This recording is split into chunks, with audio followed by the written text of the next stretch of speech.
Berna Flores, Sierra Leone. Hay yung matagan, kabutuan, kulidakan sa Kristo, maupay na aga. Yan na, ang ato ni Evangelio, it's about the narrative of the birth of John the Baptist. Ang katumanan, ang iginsaan, o hanminsay ng Diyos na magtiayon kay Zacarias nga ni Isabel. Inaya na ang adlaw, inaya na ang aton pamalandong. I'd like to share with you 3 salient points among others which we can get from the Gospel. The first one is about the communal celebration of joy. Naglilipay nga ni kita, ginano man natong pagselebrar it atong kalipay. Higita laba, ginaaton laba, atong laba, sa rin pamanyag to itha, kung ano, ang hapuhol, idja, aho-aho, atong laba ito, or do we share the joy with other people? Usahay ang kabutuan mo nila kan sa Kristo, no?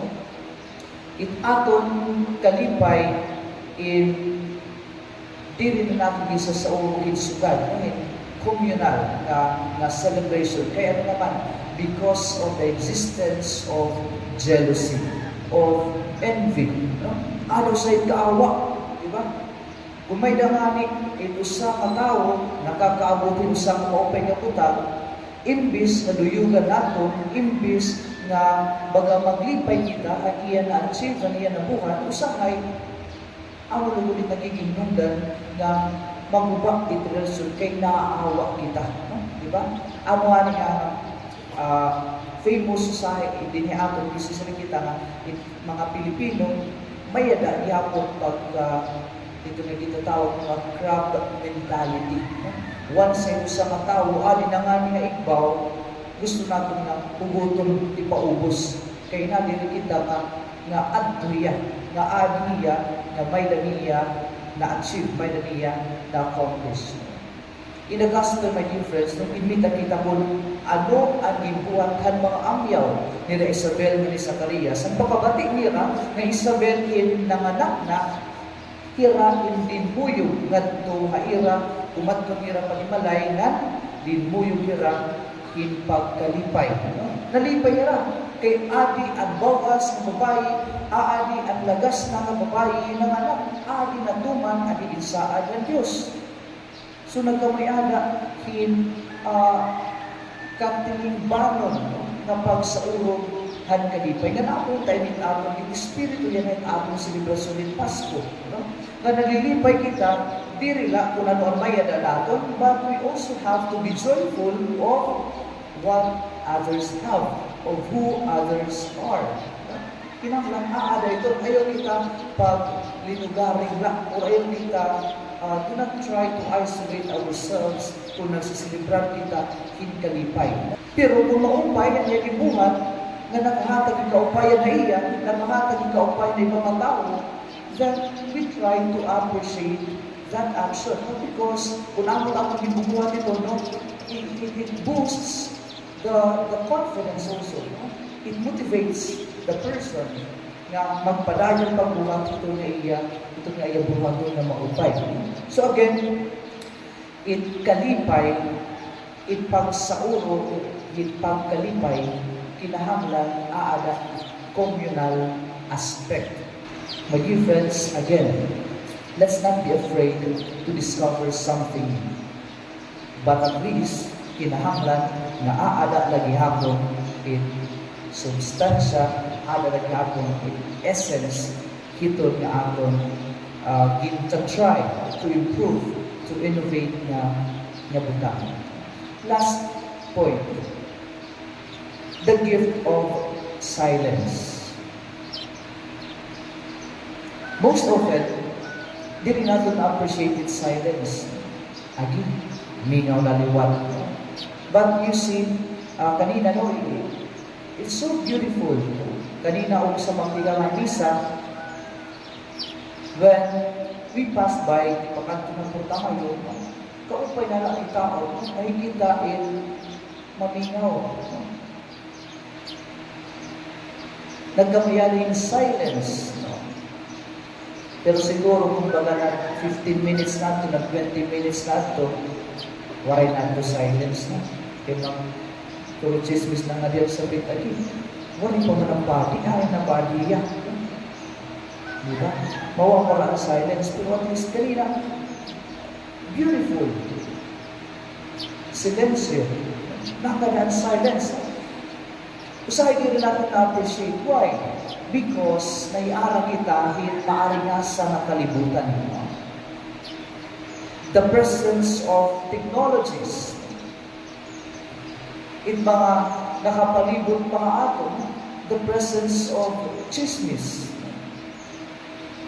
in presensya damo ng mga butang. So, baada na, so sa lakot na ang mga aringasa, the noises, ng katanan, makukuyan na kita, or sometimes, we can never appreciate anymore silence.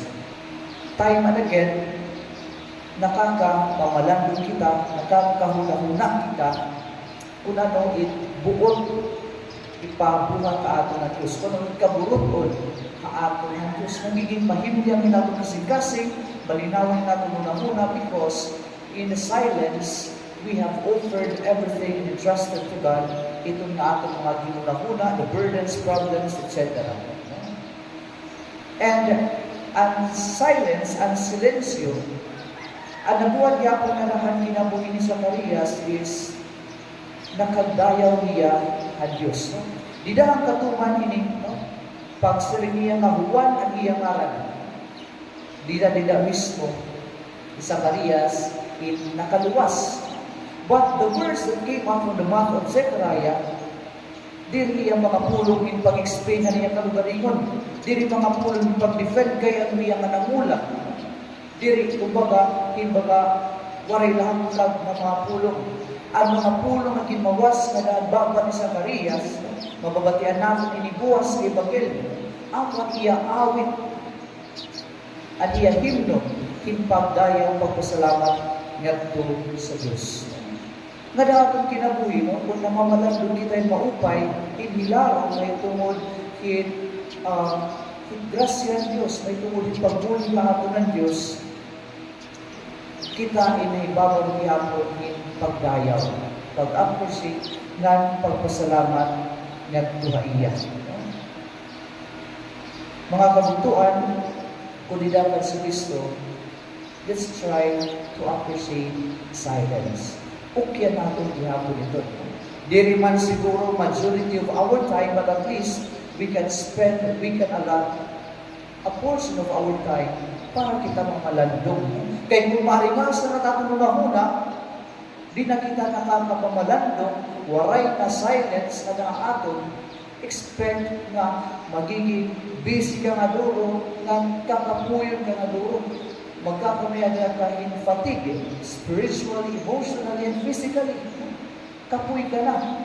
Kaya waray ka man anay, you didn't give rest, enough rest, and yung malugaringon to ponder in silence in mga pangitabong nila aton. That's why, my dear brothers and sisters in Christ, these are the 3 points na akon pamalandungan niya na akong selebrasyon.